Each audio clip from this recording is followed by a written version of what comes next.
주일 오후 예배에 나오신 모든 성도 여러분들을 진심으로 환영합니다. 잠깐 기도하고 찬양하도록 하겠습니다. 기도하겠습니다.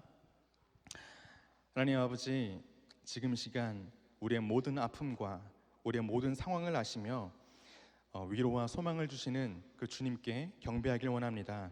주님 홀로 영광 받아 주옵소서. 우리 안에 있는 모든 걱정과 모든 근심을 주님 앞에 내려놓게 하시고 기쁨으로 찬양하게 하옵소서. 감사드리며 살아계신 예수 그리스도 이름으로 기도합니다. 아멘. 우리 안에 있는 모든 마음속에 있는 근심과 걱정을 주님 앞에 내려놓는 그 기도가, 그 찬양이 시작이 되길 간절히 기도합니다. 우리 이 마음 가지고 함께 찬양하도록 하겠습니다.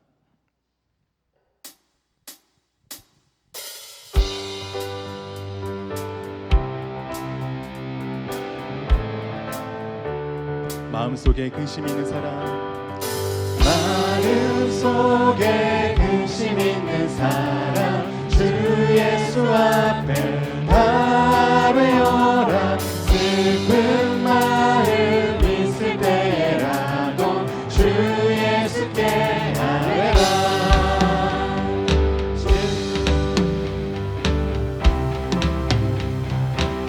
우리 처음부터 고백합니다. 마음속에 근심 있는 사람, 마음속에 근심 있는 사람, 주 예수 앞에 아뢰어라. 슬픈 마음 있을 때라도 주 예수께 아뢰라. 주 예수 앞에 아뢰어라. 주 우리의 친구니 무엇이나 근심하지 말고 주 예수께 아뢰라. 눈물 나며 깊은 한숨 쉴 때 주 예수 앞에 아뢰어라. 은밀한 죄 내게 있더라도 주 예수께 괴로움과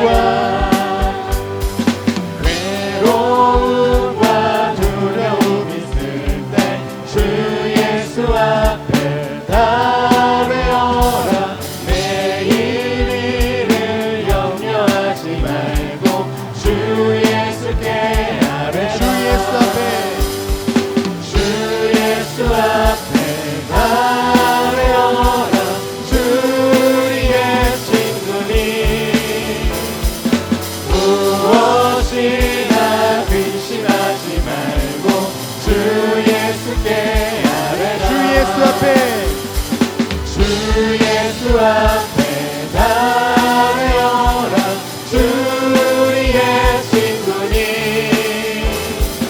무엇이나 근심하지 말고 주 예수께. 3절 한 번 더 찬양하겠습니다. 괴로움과 두려움 있을 때, 괴로움과 두려움 있을 때 주 예수 앞에 아뢰어라. 내일 일을 염려하지 말고 주 예수께. 다시 한번 고백합니다. 괴로움과 두려움 있을 때 주 예수 앞에 아뢰어라. 내일 일을 염려하지 말고 주 예수께. 주 예수 앞에 아뢰어라. 주 예수 앞에 아뢰어라. 주 우리의 친구니 무엇이나 근심하지 말고 주 예수께. 주 예수 앞에 주 예수 앞에 아뢰어라. 주 우리의 친구니 무엇이나 근심하지 말고 주 예수께 아뢰라.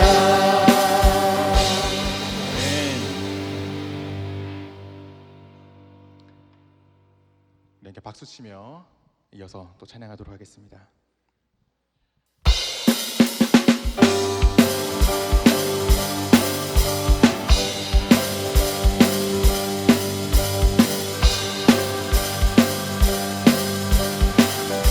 함께 고백합니다. 상처뿐인 내 영혼, 상처뿐인 내 영혼 위로해 주셨네. 고통 중에 있을 때 주님 편 상처뿐인 내 영혼, 상처뿐인 내 영혼 위로해 주셨네. 고통 중에 있을 때 주님 편 주 사랑 어둠 이김을, 주 사랑 어둠 이김을 나는 느끼네. 주의 빛 비춰주시니 내 마음 기뻐 주 찬양하네. 나의 슬픔을 주가 기쁨으로 변화시키시네. 잠할 수 없네. 기뻐 춤추며 찬양해. 처음부터 고백합니다. 상처뿐인 내 영혼 위로해 주셨네. 고통 중에 있을 때 주님 편 상처뿐인 내 영혼, 상처뿐인 내 영혼 위로해 주셨네. 고통 중에 있을 때 주님 편을 주 사랑, 주셨네. 주 사랑 어둠 이김을 나는 느끼네. 주의 빛 비춰주시니 내 마음 기뻐 주 찬양하네. 나의 슬픔을 주가 기쁨으로 변화시키시네. 잠잠할 수 없네. 기뻐 춤추며 나의 슬픔을, 나의 슬픔을 주가 기쁨으로 변화시키시네. 잠잠할 수 없네. 기뻐 춤추며 찬양해. 처음부터 고백하겠습니다. 상처뿐인 내 영혼, 상처뿐인 내 영혼 위로해 주셨네. 고통 중에 있을 때 주님 평안 주셨네. 상처뿐인 내 영혼 위로해 주셨네. 고통 중에 있을 때 주님 평안 주 사랑 어둠 이김을, 주 사랑 어둠 이김을 나는 느끼네. 아멘. 주의 빛 비춰주시니 내 마음 기뻐 주 찬양하네. 나의 슬픔을 주가 기쁨으로 변화시키시네. 잠잠할 수 없네.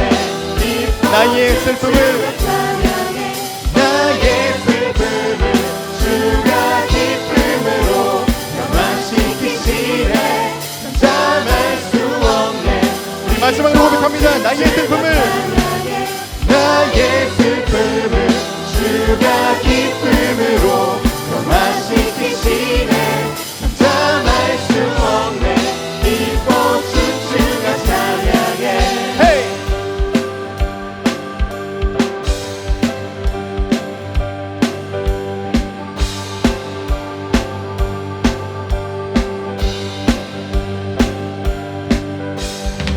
네. 혹시 느끼셨는지 모르겠지만 전 이 찬양의 가사의 고백이 너무나 기쁘지만 시편 88편 다윗의 고백인 것 같아요. 나의 슬픔을 기쁨으로 바꾸시는 그 주님. 그러니까 나는 너무나 기쁘게 하나님을 찬양할 이유가 있는 것이에요. 뭐라고 되어 있습니까? 잠잠할 수가 없다. 나는 주님을 너무나 기뻐하며 나는 춤을 추겠다. 상처뿐인 내 영혼을 주님께서 위로해 주셨다. 오늘 말씀 뭐라고 하셨습니까? 무덤 같다, 깊은 웅덩이 같다, 흑암 같다. 그게 우리의 상황과 다윗이 겪고 있던 상황이었습니다. 그러나 다윗이 무엇을 바라보았습니까? 하나님만 바라보았어요.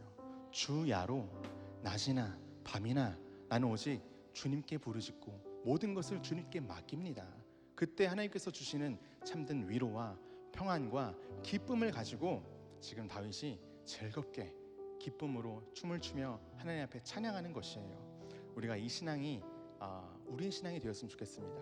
어떠한 절망과 어떤 낙심 속에서도 하나님만 바라보고 하나님만 의지하는, 오직 주만 바라보는 우리가 되기를 간절히 소망합니다.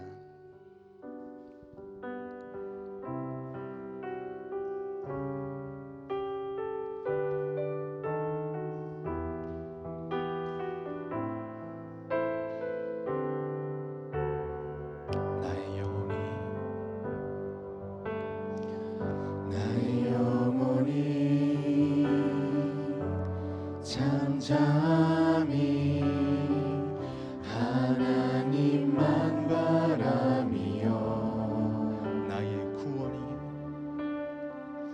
나의 구원이 그에게서 나는 도다. 나의 영혼아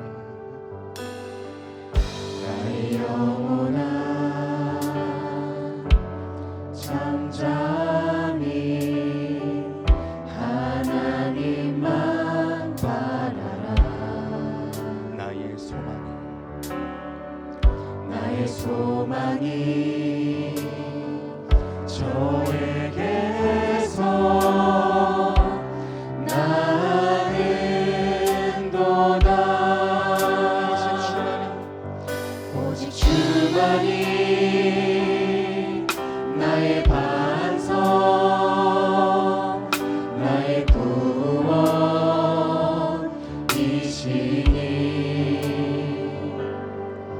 오직 주만이 나의 산성, 내가 요동치 아니하리. 우리 2절로 찬양합니다. 나의 영혼이 간절히, 나의 영혼이 간절히 여호와를 갈망하며 나의 입술이 여호와를 찬양하리. 나의 영혼이 즐거이, 나의 영혼이 즐거이 여호와를 따르니 나의 평생에 여호와를 송축하리.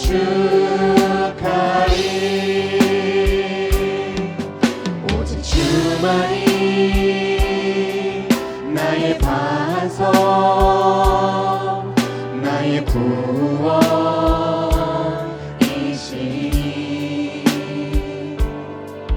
오직 주만이 나의 산성, 내가 요동치 아니하리. 나의 구원, 나의 영광,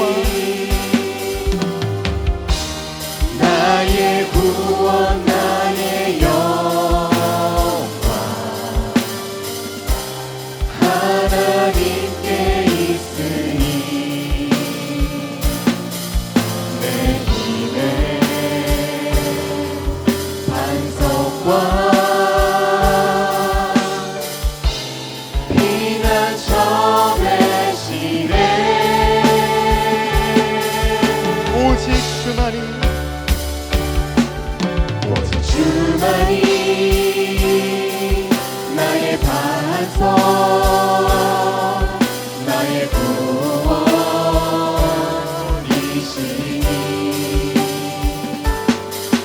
오직 주만이 나의 산성, 내가 요동치 아니하리. 내가 매일 십자가 앞에, 내가 매일 십자가 앞에 더 가까이 가오리.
밤이나 낮이나 주야로 주님만 바라보길 원합니다.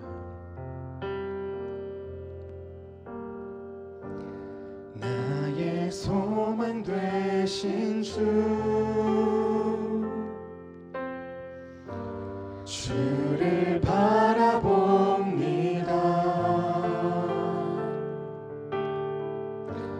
다시 오실 나의 왕 예수, 주를 기다립니다. 나의 소망 되신 주님, 나의 소망 되신 주를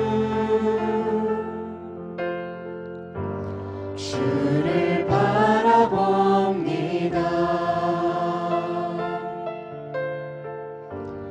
다시 오실 나의 왕 예수, 주를 기다립니다. 밤이나 낮이나 어제나 오늘도 영원히 주만 찬양해. 괴롭고 슬플 때 낭망하여 넘어져도 언제나 주만 찬양하겠네.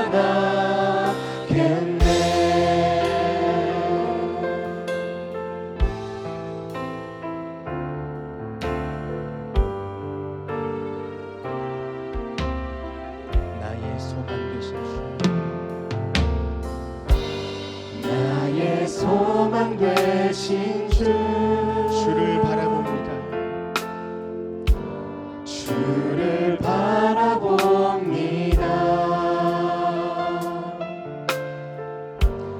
다시 오실 나의 왕 예수, 주를 기다립니다.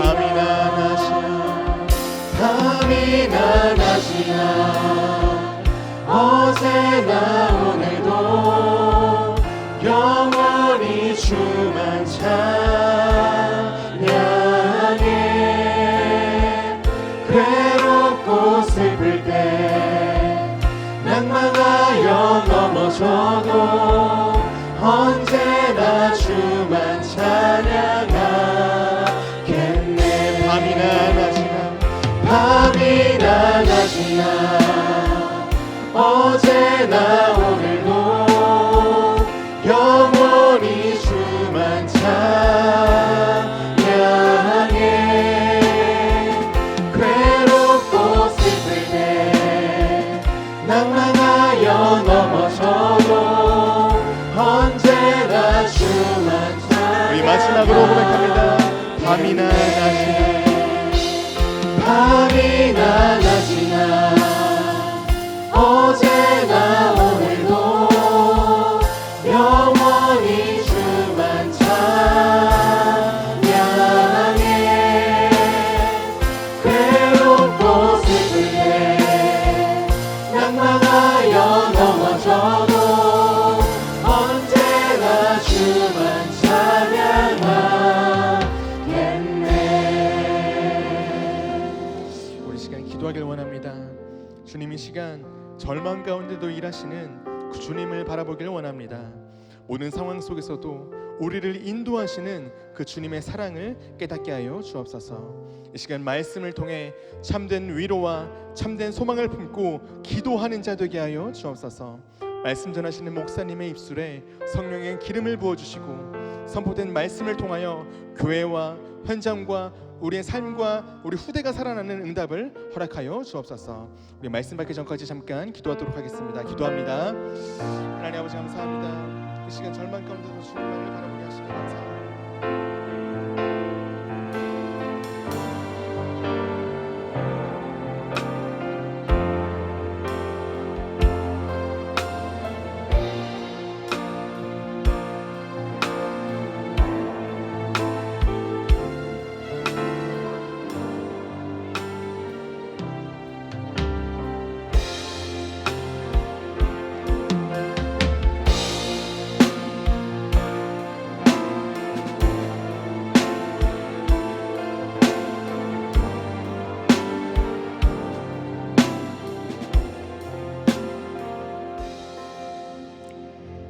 다 같이 기도하시겠습니다.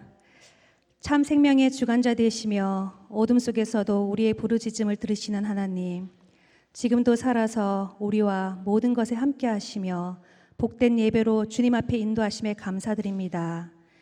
에스겔 선지자가 본 마른 뼈의 골짜기처럼 우리의 삶과 가정, 교회, 다음 세대들 가운데 메마르고 죽은 것 같은 부분들이 많음을 고백합니다. 소망이 끊어진 것처럼 보이고 회복이 불가능해 보이는 상황 속에서도 주님께서 늘 말씀에 우리가 의지하게 하시고 하나님의 능력 바라보며 주의 생기를 우리 가운데 불어넣어 주셔서 죽었던 영혼들 살아나게 하시고 흩어진 마음들 하나로 세워지게 주님 축복하여 주옵소서. 하나님과 함께해야 행복한 우리 하나님 자녀들이 예배를 통하여 참된 위로와 회복, 구원의 기쁨을 누리며 영과 육이 치유되어지고 새 힘을 얻는 시간으로 주님 축복하여 주옵소서. 이 시간 온전한 복음 누림으로 복음의 뿌리가 깊어지기를 기도합니다. 우리 교회가 복음을 전하고 영혼을 살리며 다음 세대들에게 믿음을 전수하는 것임을 기억하게 하시고 복음 가진 우리 입술을 통하여서 하나님의 뜻이 하나님이 원하시는 전도와 선교의 문이 활짝 열릴 수 있도록 주님 인도하여 주옵소서. 모든 성도들이 예수 그리스도의 증인으로 각자 삶의 자리에서 복음을 전하는 사명자로 쓰임받게 하시며 사람과 환경, 현장들을 넘어 영적인 눈으로 하나님의 뜻을 분별하게 하사 감사와 찬양에 충만한 삶으로 주님 축복하여 주옵소서. 언제나 올바른 섬김을 통하여 주야로 기도의 자리를 지키는 믿음의 사람들로 축복하여 주사 낙심한 자 위로받고 약한 자가 힘을 얻으며 믿음과 사랑, 순종, 헌신의 증인들로 저희들을 사용하여 주옵소서. 고통 가운데 있는 성도들, 병상에 있는 자들, 마음이 무너진 자들, 관계 속에서 상처 입은 자들, 보이지 않는 싸움 속에서 지쳐있는 자들을 주님 불쌍히 여겨주시어 어둠 속에 홀로 있는 것 같은 그 시간에도 하나님의 손길을 경험하는 시간 되게 주님 인도하여 주옵소서. 우리의 기도가 끊어지지 않게 하시고 그 기도가 하늘에 상달되어 하나님의 때에 반드시 응답받는 모든 시간들이 결국 주의 영광을 드러내는 통로가 되게 주님 인도하여 주옵소서. 오늘도 말씀을 대언하시는 목사님께 성령의 충만함과 권능을 더하시어 선포되는 말씀이 우리의 영혼을 깨우고 믿음을 굳게 세우는 능력이 되게 하시며 교회를 섬기는 전도사님들과 모든 사역자들에게도 날마다 성령의 충만함과 하늘의 지혜를 더하여 주셔서 맡겨진 사명 능히 감당하고도 남는 오력을 부어 주옵소서. 오늘도 주님 앞에 겸손히 나아가며 이 모든 말씀 우리의 소망 되신 우리 주 예수 그리스도의 이름으로 기도합니다. 아멘. 아멘.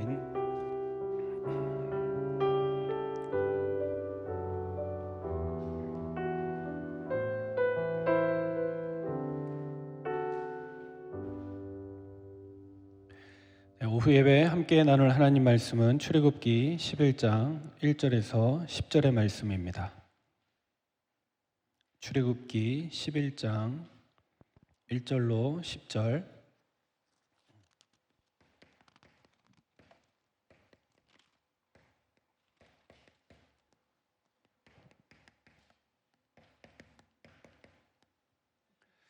마지막 재앙입니다. 제가 한 절, 여러분 한 절 교독하여 봅니다. 여호와께서 모세에게 이르시기를 내가 이제 한 가지 재앙을 바로와 애굽에 내린 후에야 그가 너희를 여기서 내보내리라. 그가 너희를 내보낼 때에는 여기서 반드시 다 쫓아내리니 백성에게 말하여 사람들에게 각기 이웃들에게 은금 패물을 구하게 하라 하시더니 여호와께서 그 백성으로 애굽 사람의 은혜를 받게 하셨고 또 그 사람 모세는 애굽 땅에 있는 바로의 신하와 백성의 눈에 아주 위대하게 보였더라. 모세가 바로에게 이르되 여호와께서 이와 같이 말씀하시기를 밤중에 내가 애굽 가운데로 들어가리니 애굽 땅에 있는 모든 처음 난 것은 왕위에 앉아 있는 바로의 장자로부터 맷돌 뒤에 있는 몸종의 장자와 모든 가축의 처음 난 것까지 죽으리니 애굽 온 땅에 전무후무한 큰 부르짖음이 있으리라. 그러나 이스라엘 자손에게는 사람에게나 짐승에게나 개 한 마리도 그 혀를 움직이지 아니하리니 여호와께서 애굽 사람과 이스라엘 사이를 구별하는 줄을 너희가 알리라 하셨나니 왕의 이 모든 신하가 내게 내려와 내게 절하며 이르기를 너와 너를 따르는 온 백성은 나가라 한 후에야 내가 나가리라 하고 심히 노하여 바로에게서 나오니라. 여호와께서 모세에게 이르시기를 바로가 너희의 말을 듣지 아니하리라. 그러므로 내가 애굽 땅에서 나의 기적을 더하리라 하셨고 모세와 아론이 이 모든 기적을 바로 앞에서 행하였으나 여호와께서 바로의 마음을 완악하게 하셨으므로 그가 이스라엘 자손을 그 나라에서 보내지 아니하였더라. 아멘. 아멘. 자, 하나님의 말씀 안에 빛이 있습니다.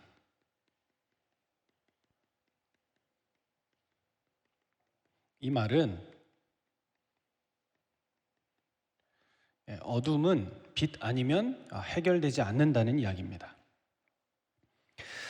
그래서 하나님의 말씀이 이 세상을 살리는 해결책이고 말씀 아니면 흑암과 재앙에서 빠져나올 수 없는데 하나님은 분명히 이 사실을 말씀하셨고 성경이 이 사실을 기록하고 있다는 것, 저와 여러분이 기억해야 될 부분입니다. 그래서 많은 사람이 신앙생활하고 응답받고 싶어 하는데 또 실제 받은 것이 많은데 상관이 없는 이유가 뭐냐? 말씀을 제대로 이해하지 못하고, 그러니까 그 빛을 누리지 못하고 하나님 주신 해결책과 복음 말고 다른 관점으로 보니 의미가 없는 거죠. 우리가 예전에도 신앙생활 오랫동안 하지 않았습니까? 근데 실제로 전도를 모르면 하나님의 말씀은 죽은 말씀입니다. 그냥 잘 믿고 잘 따라가고 은혜 받으면 되죠. 근데 실제 전도의 눈으로 보면 이 말씀이 살아있는 말씀이 되고 하나님의 능력의 말씀이 되는 거죠. 사람들이 삶의 문제로 다 어려움 당하고 고통 당하고 있습니다. 사업이 잘 되고 또 사업이 안 되고 이런저런 것 때문에 큰 거는 잘 되는 거 우리가 부럽잖아요. 근데 뭐라고 또 표현하냐면 빛 좋은 게살구라고 얘기하지 않습니까? 보기에는 참 좋은데 게살구 먹으면 어떻게 돼요? 떫어요. 보기에는 이뻐 보이고 맛있어 보이는데 먹으면 떫어요. 세상이 마치 그래요. 되게 화려하고 보암직하고 먹음직하고 좋아 보이는데 그거 접근하는 순간 어떤 상황이 벌어질지를 이해하지 못하는, 성경은 그걸 뭐라고 얘기합니까? 저와 여러분만이라도 그걸 제대로 볼 수 있어야 됩니다. 성경은 이게 다 하나님 떠난 죄의 문제라고 얘기합니다. 하나님 없어진 그 영혼에게 임하는 재앙이라고 성경이 말하고 있습니다. 그러니 우리가 지금 몇 주에 걸쳐서 장장 10가지 재앙이니까 9주 동안 봤는데 바로 왕의 그 태도와 상황이 어떻습니까? 세상에 이렇게 고집 센 사람 있습니까? 이렇게 멍청한 사람 있습니까? 몇 번 얻어맞으면 정신 차리고 여하를 불문하고 내가 잘못했습니다 할 건데 꺾이지가 않습니다. 그게 바로 귀신, 사단이 가져다주는 이 땅의 문제예요. 안 바뀌는 것 같아요. 하나님의 역사, 하나님의 능력 아니고서는 안 바뀌는데 그거 보고도 안 믿어요. 그게 이 땅에 가득한 불신앙의 이야기입니다. 왜냐? 자기가 죽어서라도 끝나면 되는데 그래서도 끝 안 나요. 그러니까 끝까지 싸우는 거예요. 그게 누굽니까? 성경에서 말하는 영적 배경, 사단이라는 존재가 그렇잖아요. 어떻게 하나님을 이기려고 대적합니까? 이길 수가 없죠. 당연히 패망하고 멸망하는 거죠. 그래서 하나님이 지옥을 만들어서 이 영적인 존재를 가두는 거 아닙니까? 오늘날도 마찬가지입니다. 그 바로 한 사람의 고집 때문에 이집트, 애굽이죠. 지금도 가난하고 어려움과 재앙 가운데 있습니다. 이해 안 되면 저 이집트 여행 유튜버 그 사람들이 이집트도 가고 이렇게 가는데 빠니보틀이라고 있어요. 그 사람이 이집트 가서 대판 싸운 장면들이 있고 이집트의 상황을 설명하는 게 있는데 물론 재밌게 표현했지만 실제 이집트가 어떻느냐? 재앙을 만났구나. 가난한데 어느 정도의 가난이냐? 노력과 열심으로 빠져나올 수 없는 가난. 그걸 뭐라고 부르는지 아십니까? 빈곤이라고 합니다. 빈곤의 상태 가운데 나라가 빠져 있다는 것을 볼 수 있습니다. 그 영상이라도 오늘 오후에 시간 나실 때 한번 보시면 하나님의 말씀이 살아있는 말씀인데 이 말씀을 거역하니 그 후손들은 애굽이 그 시대에는 강대국이었잖아요. 문명의 발상지였잖아요. 나일강은 풍요의 상징 아닙니까? 가만히 있어도 사시사철 지나면 먹을 게 생기는 그런 축복의 땅 아닙니까? 그래서 행복해야 되는데 그 땅이 완전히 재앙지대로 바뀌어버린 것이죠. 성경이 말하는 배경이 바로 그겁니다. 하나님 말씀은 좋다, 중요하다 정도가 아니라 못 깨달으면 빠져나올 수 없는 멸망 가운데 들어가는 거죠.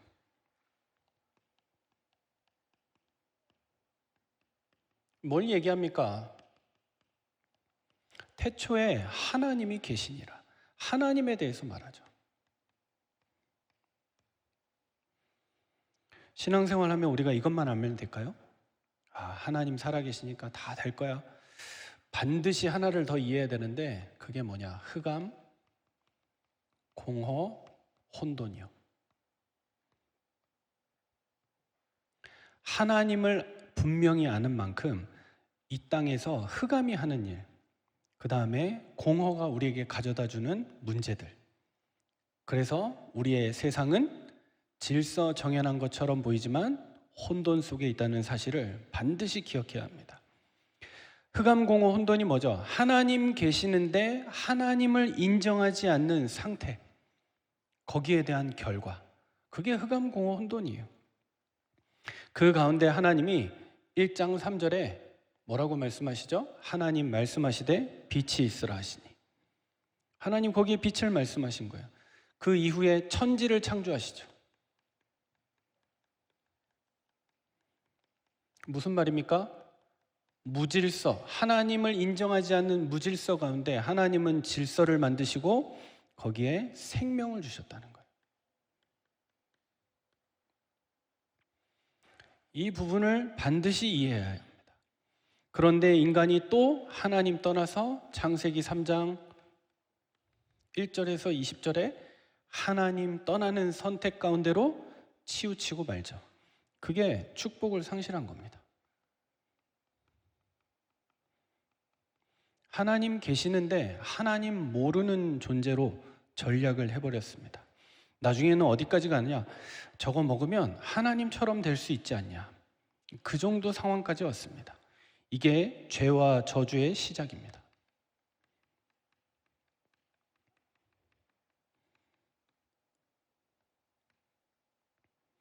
그 이후에는 어떤 일들이 벌어집니까? 창세기 4장 1절에서 24절에 보면 뭘 놓쳐요? 예배를 놓치게 만들어요. 예배 가운데서도 가장 중요한 하나님의 언약을 놓치게 만들어요. 예배 놓쳤다 이 말은 가인이 예배를 안 드렸다가 아니잖아요. 예배를 드렸어요. 그런데 뭐 없는, 피의 제물이 없는, 희생 제물이 없는 예배로 나아갔어요. 형식적인 예배는 하나님이 받지 않으신다. 피 언약을 붙잡은, 그리스도의 십자가를 붙잡은 하나님의 백성의 예배는 하나님 받으시는데 다른 예배는 받지 않으신다. 그 이후에 일어난 일들이 시기, 질투, 분노, 나중에는 살인까지 계속되는 재앙 가운데 빠지게 된 것이죠. 그리고 나서 어떤 일이 벌어집니까? 예배를 상실하고 나니까 당연히 찾아오는 그 시대는 창세기 6장 1절에서 22절. 잘 산다고 하는데 재앙 시대가 되었습니다. 성경은 뭐라고 표현하느냐? 그걸 네피림이라고 얘기합니다. 하나님 없는 가운데. 그래서 여러분, 문제가 벌어지고 사건이 벌어지고 재앙이 온다, 이거는 우연이 아니에요. 사람들은 재수없다고 생각하는데 재수없는 게 아니라 하나님 떠난 결과예요. 우리 일본 선교사님을 위해서 기도해야 될 이유가 그거예요. 일본 사람들이 잘못 태어나서 그런 게 아니에요. 그 나라가 가지고 있는 영적인 배경을 한번 보세요. 전 세계에 흑암 문화를 수출하는 나라 아닙니까? 젊은 후대들이 소망이 없는 가운데 살고 있습니다.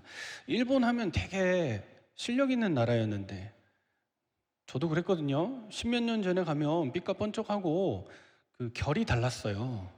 우리나라 잘 해놓은 거랑 깔끔하게 멋있게 해놓은 거랑 일본 멋있게 해놓은 거랑은 수준이 높아 보였어요. 그 눈이 휘둥그레진. 근데 지금은 가보면요 초라하더라고요. 그만큼 일본은 계속 몰락하는 중이에요. 많은 부분들이 뛰어나고 대단했는데 지금은 하향세예요. 그래서 사람들 만나보면 이상하게 좀 어둡다라는 느낌, 대화해보면 그렇다라는 느낌 많이 들었어요. 그러면서 한마디로 반대로 생각이 또 드는 게 뭐냐, 아 진짜 대한민국이 축복받았구나. 옛날에는 일본 기계 사다가 뜯어보고 그 기술 가지고 우리나라 거 만들고 했던 나라였는데 지금은 완전히 역전됐구나. 거의 동등한 상황까지도 와 있구나. 그 우연이 아니라 그게 하나님 떠난 결과라니까요. 그래서 선교사님들을 위해 기도해야 되는 게 뭐냐, 한 번 더 올 수 있어요. 그런 재앙들이 계속 이어질 수 있어요. 어느 정도입니까? 성경이 말하고 있잖아요. 바로왕이 왕 될 정도 되면 정상적인 사람일 거 아니에요. 정상적으로 보고 판단하고 생각할 수 있는 눈이 있을 거 아닙니까? 안 되는 거예요. 근데 세상 지식 가지고 하나님의 역사를 볼 수가 없는 거예요. 재앙이 오는데 이유를 모르는 거예요.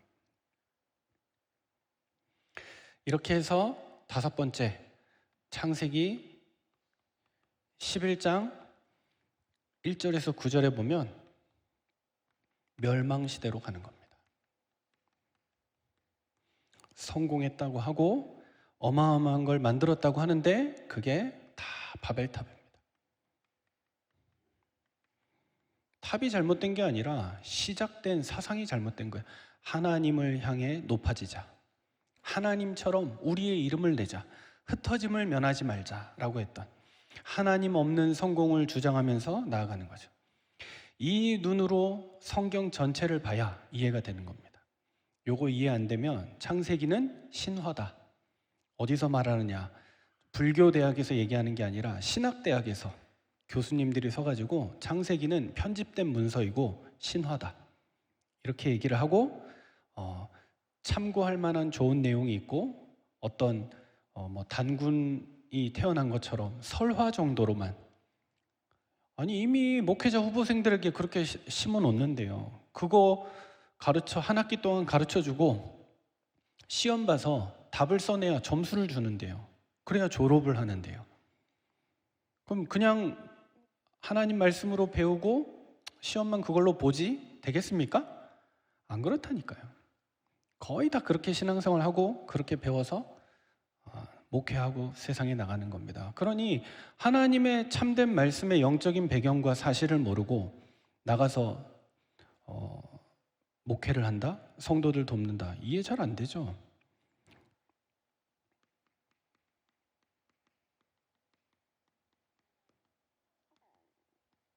자, 출애굽기가 설명하는 회복을 보셔야 됩니다. 출애굽기 통해서는 우리가 무엇을 봅니까?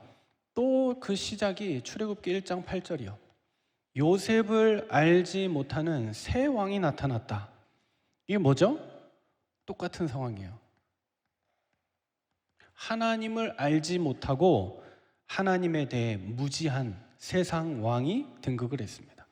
그러니 이스라엘 백성에게 고역이 시작된 거죠. 그 가운데 출애굽기 2장 1절에서 10절, 하나님을 아는 레위 부부가 하나님의 약속을 회복했는데 그 아들이 모세였습니다. 그 사람을 통해서 출애굽기 3장 18절, 이 백성을 데리고 나가라. 왜냐? 이 백성은 제사하기 위해, 나를 섬기기 위해 지음받은 백성이다. 예전 성경에는 희생제사라고 돼 있잖아요. 그래서 희생과 하나님을 섬기는 경배의 비밀이 출애굽기 3장 18절이에요. 한마디로 말하면 뭡니까? 이제 오늘과 다음 주에 나올 그 이야기인 피언약에 대한 내용.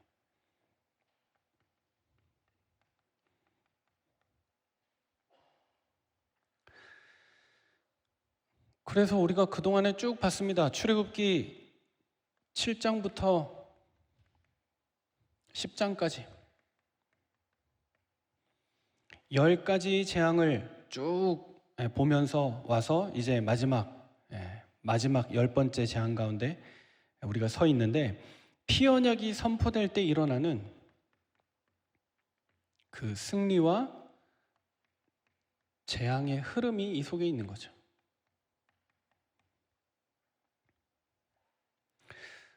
그래서 오늘 마지막 출애굽기 11장 1절에서 10절에 보니까 이미요 어느 정도 됐느냐, 3절에 보니까 여호와께서 그 백성으로 애굽 사람의 은혜를 받게 하셨고, 또 그 사람 모세는 애굽 땅에 있는 바로의 신하와 백성의 눈에 아주 위대하게 보였더라. 이미 민심도 다 넘어왔어요. 더 이상 바로를 권위 있게 보지 않고 모세를 권위 있게 볼 만큼 모든 흐름이 싹 다 바뀌어 버렸어요.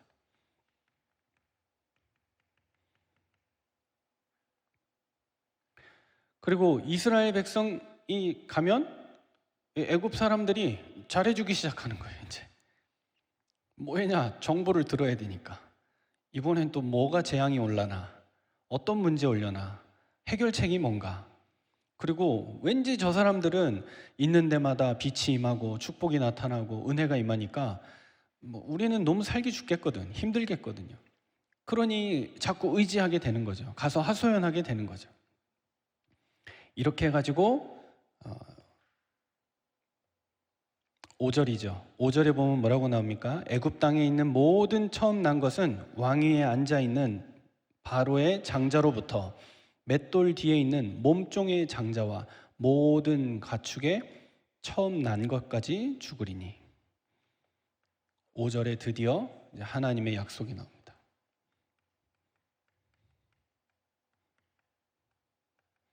이 재앙이 임하는데 이거는 왕궁도 피해갈 수 없고, 저 어떤 가난한 집에 맷돌 돌리는 여종, 그 집의 아들도 피할 수 없고, 심지어 짐승들까지도 첫 번째로 태어난 거는 다 죽게 될 거다. 여러분, 죽음이 참 슬프고 두려운 거지만 특별히 장남이라는 존재, 장손이라는 존재에 대한 그 생명 그리고 죽음, 이거는 또 다른 부분이잖아요. 왜 장남이 중요해요? 똑같은 한 생명이지만 이 사람이 가문의 미래예요. 이게 상속이고 희망이에요. 그래서 다른 자녀가 죽는다고 슬프지 않고 장남 살아남았다고 기쁘다, 이런 개념이 아니라 장남이 죽으면 뭐라고 표현해야 될까요? 절망이 더 깊다? 비극이 더 크다? 그런 정도까지요. 이 재앙은 아무도 피해갈 수 없는 거예요. 모든 집집마다 처음 태어난 건 완전히 다 여기서 나온 것 같아요. 무자식 상팔자. 이집트에서 시작된 명언인 것 같습니다. 자식 없는 게 상팔자다.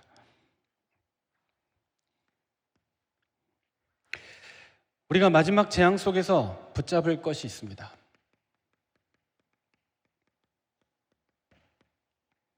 첫 번째가 뭐냐? 반드시 하나님의 말씀은 살아있다.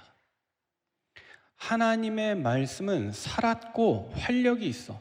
좌우의 날선 어떤 검보다도 예리하여 관절과 골수와 영과 모든 것을 찔러 쪼개고 감찰하는데 마음의 생각과 뜻을 판단한다 그랬어요. 그러니까 말씀이 살아있는데 그 말씀을 온전히 바라보지 못하니 실제 바로와 같은 인생길을 가게 돼 있는 거예요. 하나님의 말씀은 우리에게 정확하게 분명하게 말하고 있어요. 두 번째는 뭐냐? 마지막 재앙을 통해서 기억해야 될 게 뭐니까? 요한복음 8장 12절에 얘기하는 것처럼 흑암은 말씀으로만 무너집니다. 죄와 저주와 사망은 말씀으로만 끝난다는 사실을 기억하시기 바랍니다. 요한복음 8장 12절에 뭘 얘기하죠?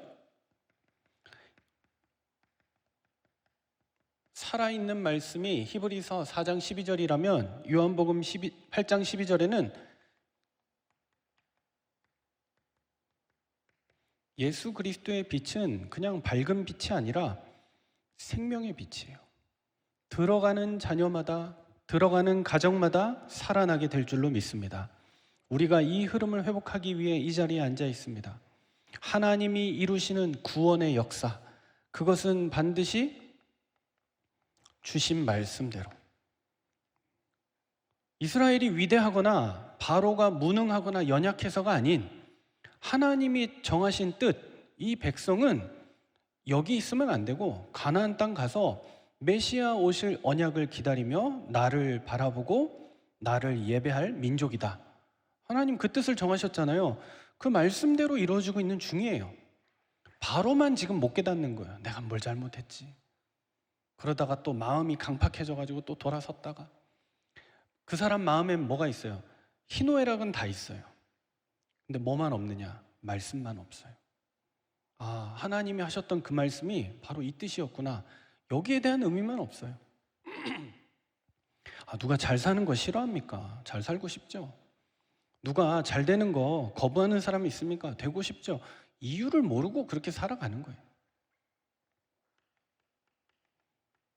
예수님을 통해서 회복되었죠. 지난주 수요일 날 선교사님이 우리에게 전해준 본문입니다. 사마리아를 만난 여인처럼. 이 여인이 뭐에 대해서 갈급했어요? 어디서 예배해야 되지? 내 인생은 뭘 바라보고 살아야 되지? 그것 때문에 늘 질문하던 사람인데 예수님을 만나고 깨닫게 되었어요. 예수님 말씀하셨습니다. 하나님은 영이시니 예배하는 자가 영과 진리로 예배할지니라. 출애굽기 3장 18절에 이야기했던 하나님의 언약, 이 백성이 하나님 믿을 백성이고 하나님의 사람이다 라고 얘기하는 그 부분이요. 근데 이 말씀을 예수님께서 유대인이 아닌 이방 여인인 사마리아 여인에게 증거하셨다는 사실, 예배와 전도를 말하고 있습니다.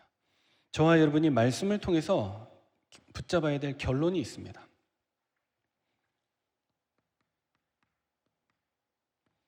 결국 이 재앙이 완전히 흑암을 박살내는 그 상황까지, 하나님의 권능이 완전히 바로와 바로의 왕궁을 무력화시키는 그 상황까지 가는 것, 그리고 이스라엘 백성은 드디어 그렇게 기대하고 고대하던 해방을 맞이하게 되는 그 장면이 어디서 나옵니까? 양의 피를 통해서.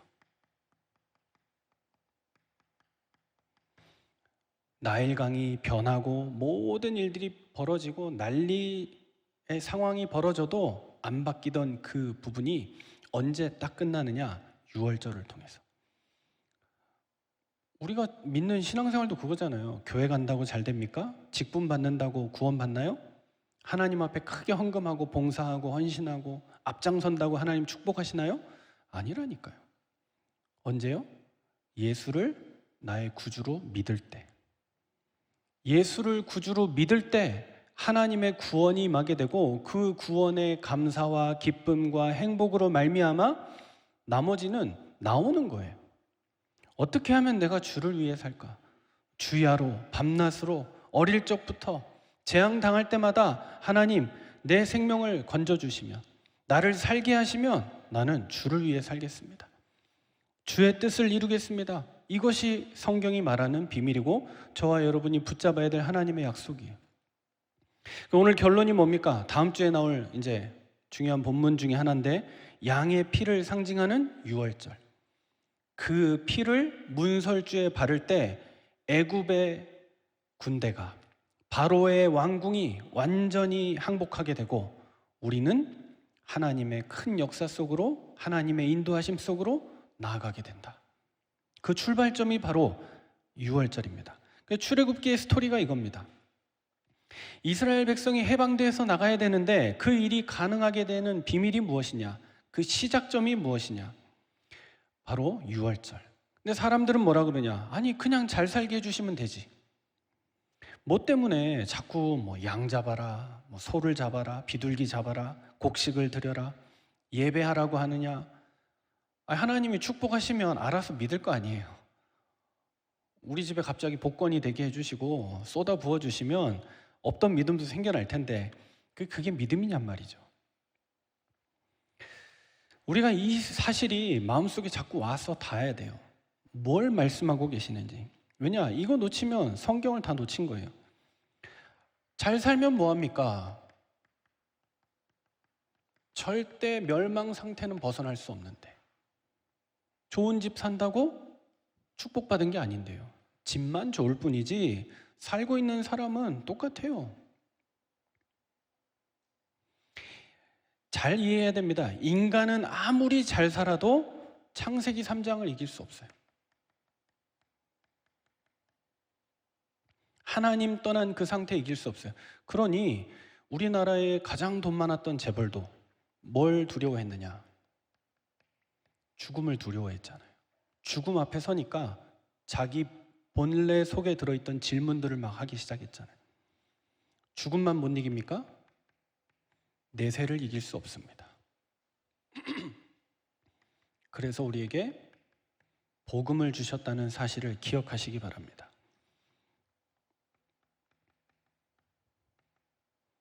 양의 피 붙잡은 자에게 승리와 해방을 주셨다는 사실. 한번 그렇게 기도해 보세요. 절망 가운데서 하나님 잘 살게 해주세요가 아니라 하나님 망해도 좋으니까 하나님만 제대로 믿게 해주세요. 거짓돼도 괜찮아요. 나는 하나님 계시면 돼요. 라고 한번 기도해 보세요. 어떻게 되는지. 제가 이 교회 와가지고 기도 제목이 여러 개 있었는데 그 중에 기도가 뭐냐? 목회 잘하게 해주세요. 한 번도 없었어요. 하나님 쫓겨나게 해주세요. 쫓겨나게. 마지막 시간표니까 뭐 나가서 개척하면 되지 뭐 안 되면. 사람들을 제가 잘 돌보고 사람들 얘기 잘 들어주고 섬기지만 진짜는 뭐냐? 하나님 하시는 대로 가는 거지. 내가 잘한다고 남는 것도 아니고 내가 못한다고 사람들이 트집 잡아서 뭐 문제 일으키는 것도 아니고 하나님 뜻대로. 근데 제 각오는 꼭 여기 아니어도 괜찮지 않냐? 어떤 결단이었냐? 하나님만 계시면 된다. 하나님만 하시면 된다. 그거 말고는 다른 이유와 다른 소망이 없다는 중심으로 지금 이 자리에 서 있습니다. 오늘 출애굽기의 메시지가 바로 그거예요. 모든 재앙에서 건져주겠다. 네가 양의 피를 붙잡은 사람이라면, 당신이 구원받은 하나님의 사람이라면. 그래서 애굽은 강대국이었지만 말씀을 거부하다 무너지게 된 거예요.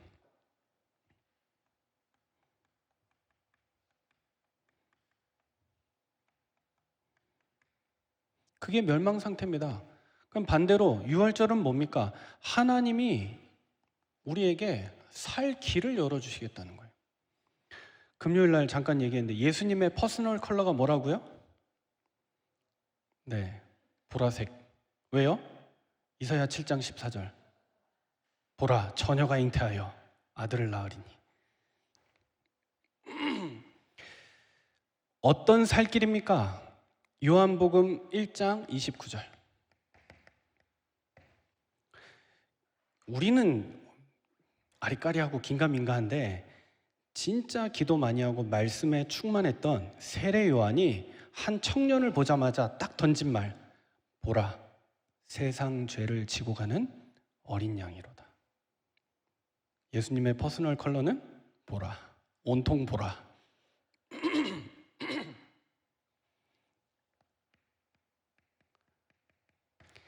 양을 잘 잡아라. 그거는 구약이고요.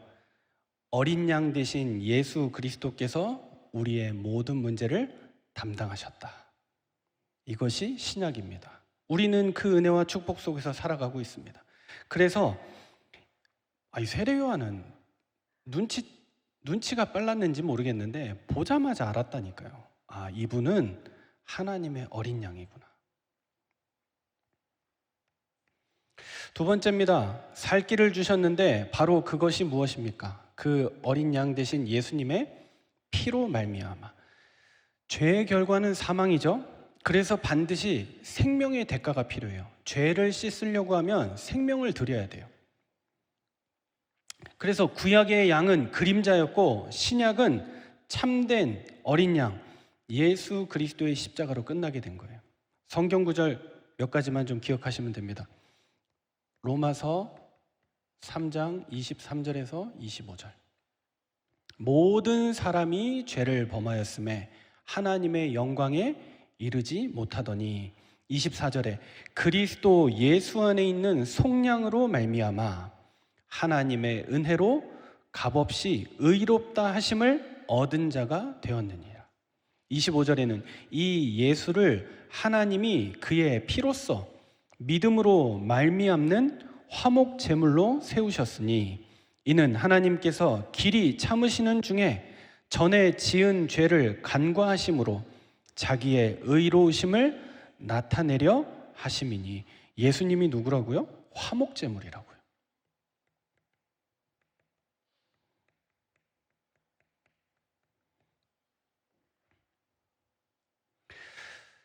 그리스도를 통해서 모든 문제를 우리에게 해결하신 것입니다. 그래서 이 사실을 붙잡고 있을 때 성경 한번 찾아볼까요? 로마서 5장 9절.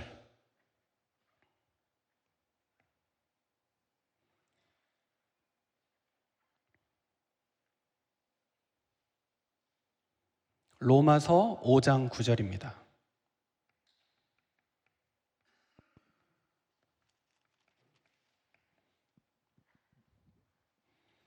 찾으셨으면 한 목소리로 읽겠습니다. 시작.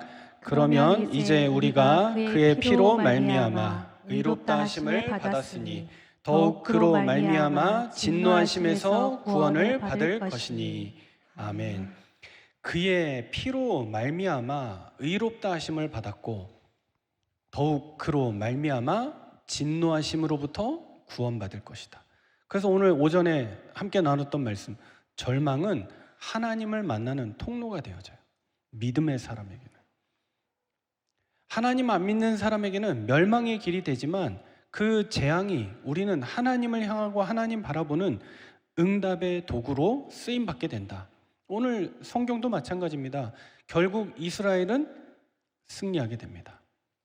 잼 날리다가 어퍼컷으로 이겼다가 아니라 계속되는 상황 가운데 빠져나갈 수 있을까 없을까 이런 상황 가운데 마지막에 완전하게, 권투에서도 그렇게 얘기하죠. 마지막 한 방으로 딱 KO하면 뭐라고 부르죠? 카운터 펀치라고 하죠. 예수 그리스도가 우리 인생의 카운터 펀치예요. 우리 숨겨놓은 핵주먹 하나 있는 거예요. 그리스도가. 강 약사님한테 오후에 답을 드리려고 그랬는데 안 계시네요. 뭐냐? 절망을 고치는 약은 없잖아요. 근데 하나님 우리에게 주셨어요. 뭘 주셨죠? 구약과 신약을 주셨죠. 네. 그거를 딱 언약으로 만들어서 전달하면 하나님의 사람으로, 약사로 왔던 사람이 생명 얻고 살아가는. 여러분, 전도 현장 가보면요 진짜 많습니다. 한 집사님이 막 심각하게 시달리는 사람 복음 전해가지고 돌아오게 했더니 뭐라고 요구하는지 아세요? 자기 우울증 약 타야 되는데 한 사람 이름으로 한 번밖에 못 한다며. 한 번 타면 뭐 3개월치를 받으면 그게 끊어지면 못 살겠는 거예요. 그러니까 어느 정도로 절박하냐? 당신 이름으로 한 번 타주면 안 되냐? 이러고 다녀요 지금. 보기에는 멀쩡해 보이는데 왜 세상에 사건 사고가 많으냐? 숨겨진 상황들이, 배경들이 있어요. 그런 사람들이 너무 많아요. 그런 사람들이 아이를 키우고 있어요. 그런 사람들이 가정생활을 하고 있어요. 그러니 그 가정이 온전하겠습니까? 그 아이들이 멀쩡할까요? 저기 우리가 말하는 저기 대치동 다 그런 건 아니죠. 근데 대략의 많은 사람들이 부모도 우울증약, 자녀도 우울증약, 거의 그런 상황이에요. 뭐 그 전염병이 이 동네에도, 요즘 요 동네 중2들이 활개를 치고 다닌다고 합니다. 밤길 조심하시기 바랍니다. 가까운 교회는, 얘기해도 되나?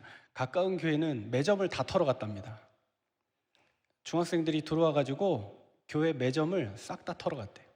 그리고 뭐 거기 있는 음식들 다 바닥에 던지고 난장판 쳐놓고 CCTV 가지고 가서 할렐루야 해야죠. 가까운 교회가 이 교회는 아닙니다.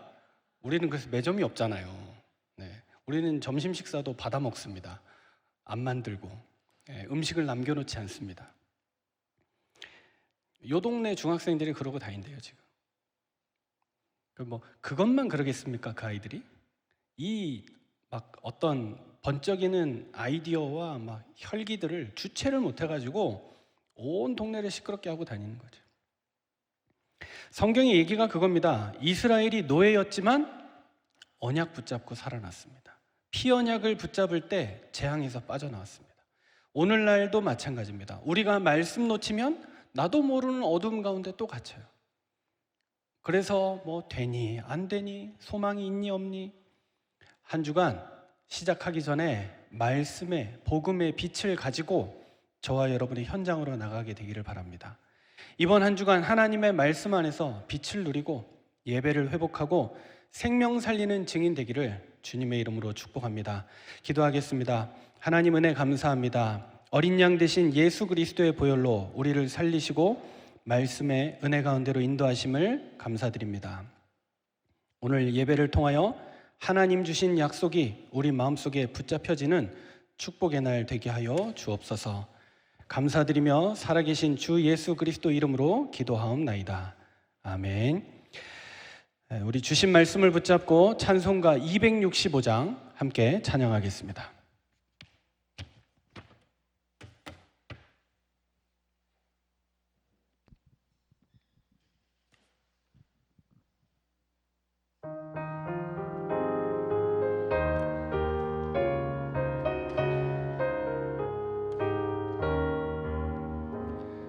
주 십자가를 지심으로 죄인을 구속하셨으니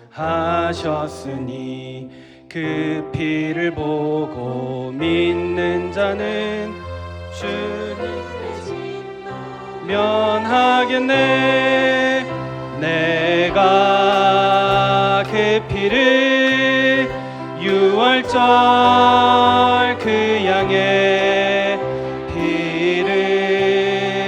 볼 때에 내가 널 넘어서 가리라.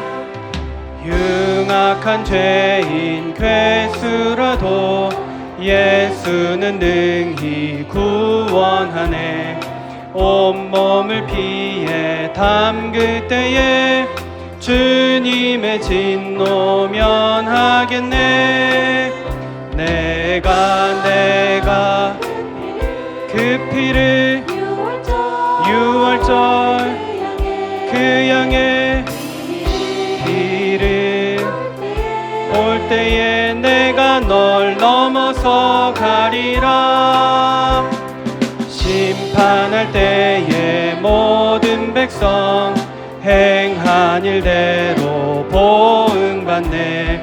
주님의 피로 죄 씻으면 주님의 진노 면하겠네. 내가 그 피를 유월절 그 양의 피를 볼 때에 내가 널 넘어서 가리라. 구주의 사랑 크시는 해 보혈의 능력 의지하세. 심판의 불이 내릴 때에 주님의 진노 면하겠네. 내가 그 피를 유월절 그 양의 피를 내가 널 넘어서 가리라. 이후에 아마 교회 전체방을 통해서 기도 제목이 올라올 건데요.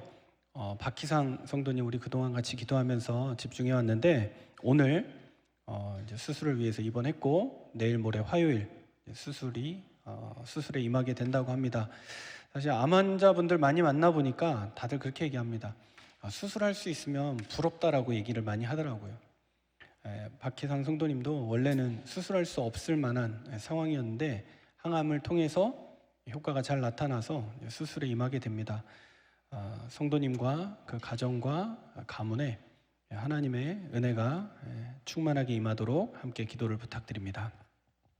기도하겠습니다. 살아계신 하나님 은혜 감사합니다.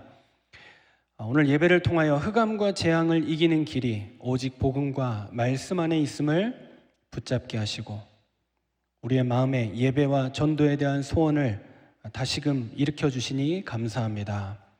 이 시간 드려진 예물과 그 헌신하는 손길 위에 주의 은혜를 더하여 주시고 우리의 삶이 생명 살리는 일에 쓰임 받도록 주님 축복하여 주옵소서.